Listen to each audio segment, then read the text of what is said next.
Yo guys, what's up? Welcome back to a new video. My roommate and I were just talking about stupid binders and not cardstock. So, what's up guys? Welcome back to the channel. So today we're going to be talking about stabilizing and framing your video. So, there's a couple different ways you can do it, and we'll get into those here in a little bit.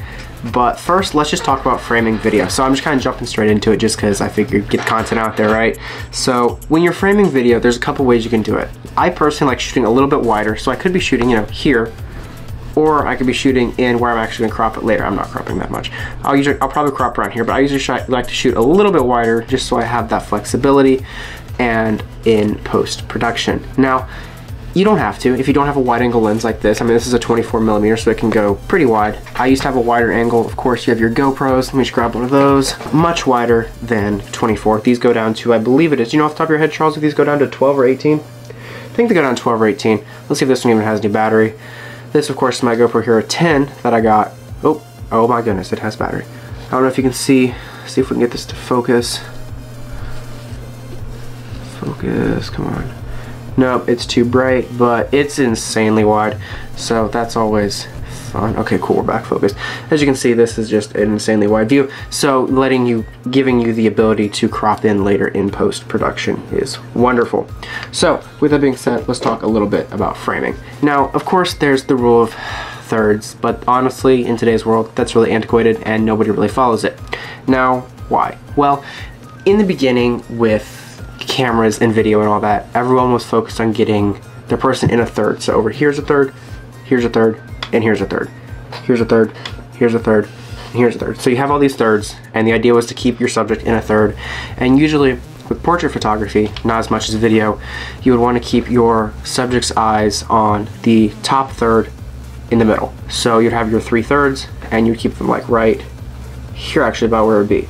So you'd want to keep your portrait there, but as time went on and things developed, we stopped doing that as much because, come on, advancements. Let's get with the program. It's not 1826 anymore. So as we progressed, we started becoming more creative. Our lenses started to get bigger. We started having wider angles and also zooms, you know, zooms.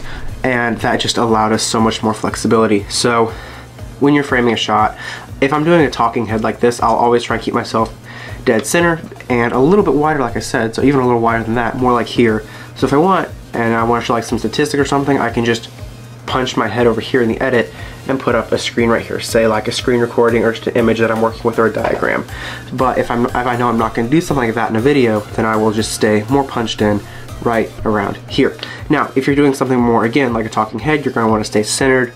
But if you're doing more of a dialogue, then you're going to want to stay on one of these sides and wider so it seems more conversational when you add the other frame.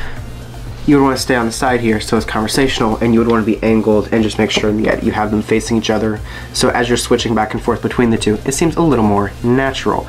Now that's something actually that goes on in your mind if you're switching between two people that are having a conversation and they're facing each other in the edit. So if I have person A is facing this way, person B is facing this way, it's gonna seem a lot more natural because that's what we see in real life when we're looking back and forth between an interview or a conversation.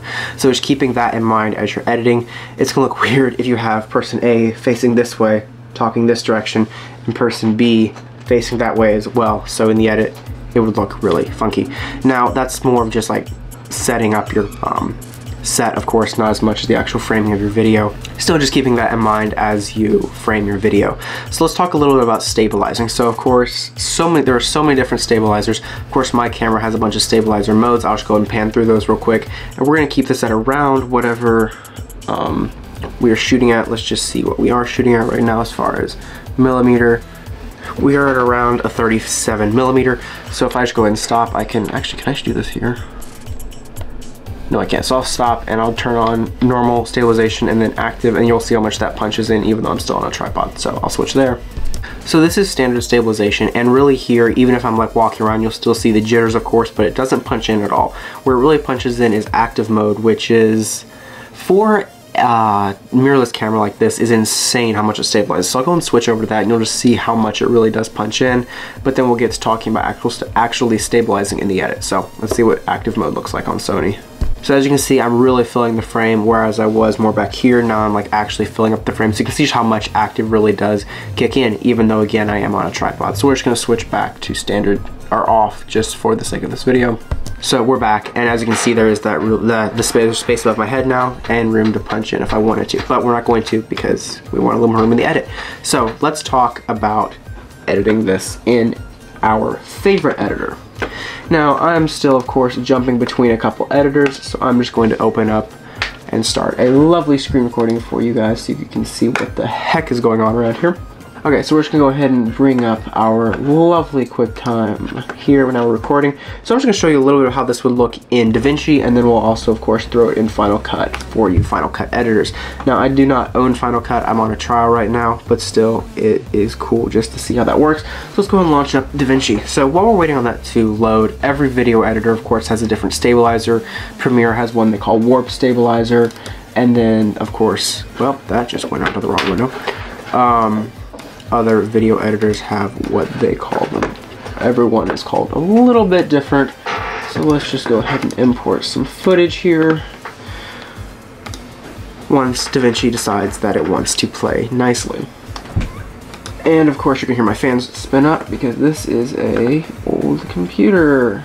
Yay. Okay, current video projects. Do I have video footage? I do have. Do I have anything that's not, you know, like active?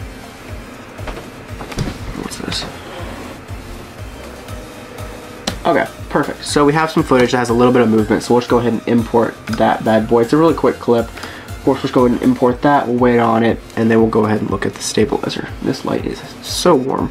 Alright, so now we're just going to go ahead and drop that in our timeline, and as we can see, it has some lovely fluttering and movement because that was a handheld shot with focus bracketing. So, we're going to click our clip, we're going to go over to stabilization right here in DaVinci Resolve, and since this one is a clip we don't want to move at all, we're going to put it on camera lock and perspective, and we're just going to tell it stabilized. Now, what camera lock does is it just freezes the middle of your frame and it doesn't move. So we're just going to hit stabilize. It's going to analyze, run through the clip real quick. It's going to take a little bit. Analyzing for me is always the longest. I mean, I have a pretty powerful computer. As you can see, it's moving fast. My roommate has a he also has a 2019, but it's a much less powerful one, so that would have taken a lot longer on his computer. I am blessed with the computer I have. So if we go and play this now, we'll see it's a lot more stabilized. As you can see, it's completely center locked. If you look back at these AirPods, you're going to see them. That's what kind of is keeping centered. You can see a little bit of what is known with Panasonic. This was recorded on my Panasonic at the time. That actually recently sold. You can see some of this ghost wobble over here, which is what Panasonic is known for. And that's something that you'll actually see more in just the inbuilt stabilization as opposed to the edit, but it's not going to help either. So as you can see, the laptop's kind of jittering there too. Now, if I show you what something like a non-camera lock stabilizer would look like, this is one where you can do a lot more customization, of course. You can turn it, you can really crop in, you can tell it to smooth a lot more, and you can change your strength. So just for kicks, let's just show you what that looks like. Now, as you can see up here at the top left of the MacBook Air, it's bouncing around a little bit, but overall this does look better. And now, what Premiere is known for, you're seeing that here as well. Just this jitter as I pan back and forth here around the right hand edge of the MacBook Air. So that's how DaVinci does it. Let's see how Final Cut does it. Now, I have not done a lot of editing on Final Cut. I just have the trial right now. Loving every minute of it for a couple reasons. I'll get into that in a different video. Mainly it's because of this camera right here. So let's talk Final Cut Pro. And of course it's launching on the wrong screen. Yes, I know. Yes, I'm using the trial. Please, Apple, don't sue me. Oh, Jesus, lovely. Okay, so we have our video clip here, and we're going to import. So, our footage is imported. Now, we're going to just tell it to select the entire clip. Now, this clip is actually just a video of my desk at home, so that's always fun. Let's go and pan in here. Now, I have not done, like I said, a bunch with stabilization here, so we'll just see how it does. As you can, let's just play through it. As you can see, it's actually not awful, but we do see some of that jitter and just the panning up and down. Oh, focus racked to the chair, autofocus, we love you. And then that back there actually is my 2011 iMac that I bought 4 years ago. So let's turn on stabilization. And of course, just like iMovie, it's gonna be pretty good. And it's not amazing, it's nothing like DaVinci or Premiere, but it is still good. So we will just sit and wait. As we can see up here in the menu bar, it is running along, transcoding at 91% done, and it's done. Now, also with Final Cut, I do like to keep my little background task up just because it's nice to see what it's doing. So let's see how this stabilization looks, and then we'll look at tweaking it. So that looks like it's on a slider. So as we can see, that's a lot better. Wow, that is impressive.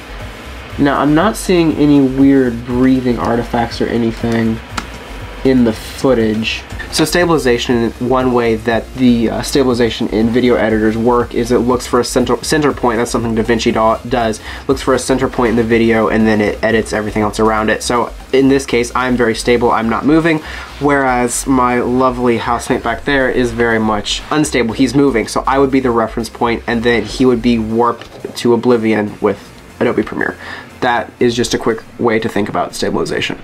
So let's go ahead and see how well this stabilized. So as we can see, it's very smooth. It's done a really good center lock and just keeping that center line as what's stabilized. So let's see what happens if we tell it to turn up. Let's see what Smooth Cam looks like, because again, I haven't played with it. Let's just see what this looks like. So Smooth Cam.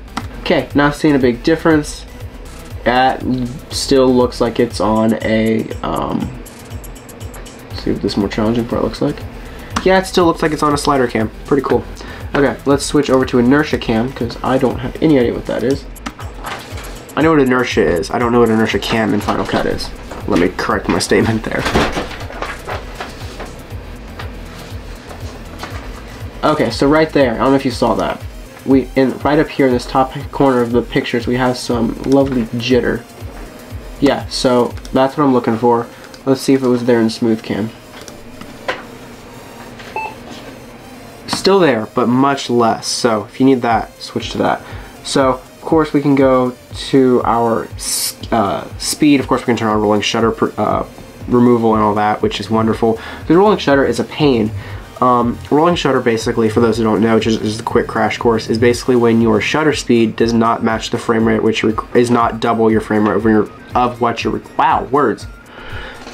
Rolling shutter is when your shutter speed is not double the frame rate which you're recording. So if you're recording at 24 FPS, you should have your shutter speed set at 50. If it's more or less, straight lines are no longer going to be straight. And I'm not talking gender. So things that are straight will look like this as you're panning. What's straight will just go very crooked. Some ways you can think about it just like a telephone pole. You may see it actually if you're recording on your smartphone and you see that happen. So that's what rolling shutter is. I'll do a whole other video on that in the future. So as we can see, this actually does fairly well. Now I do not have Premiere to compare this to, but Premiere is not known for its stabilization skills. It's pretty rough. It's not good. Yeah, it's faster, but it's sloppy. It is very sloppy. Now, I will actually, just for kicks and giggles, because why not? I'm feeling giggly tonight, I guess. We're gonna throw this same clip into iMovie, because why not? We have it on my computer. So we are going to, oh look, it's my Funchies Munchies. Bring this over and kill my computer that's now running at 100C. Oh geez, that's overheating. Like, I'll get out, that's nice. Okay, so we're gonna go ahead and import some media and we'll just see what it does, because this one's gonna be very similar, except it won't be exactly the same. So let's just go down here to our... So as you can see, there's a lot of differences with how the stabilizers work with different platforms and just about framing. So I always shoot a little bit wider, just like that. But I mean, of course I'm punched in right now, but you know, just shoot a little bit wider. It gives you a lot more editability in post.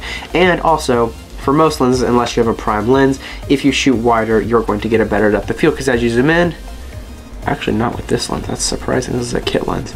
Most of my other lenses with my old camera, as you zoomed in, that f-stop would go up, therefore decreasing the depth of field you had. My previous camera, it was a Micro Four Thirds, had, if I shot at the widest at 12mm equivalent, so 24 just like this one, that would be at a 3.5. If you put it up to 20mm, which would be an equivalent of 40 on this camera, you'd already be up to a 6. So we're down to a 6 technically. So just different cameras, different lenses, of course, do change. So with that being said, hope you found this video interesting, helpful, and hopefully you learned something from it. If you did, be sure to comment down below what you want to see in an upcoming video. And if you have anything you think I could have done better or something like that. Links for all my social media links are below, and of course check out the website as photos are constantly being uploaded there. With that being said, I'll catch you guys in the next video. Take it easy, fam. Peace.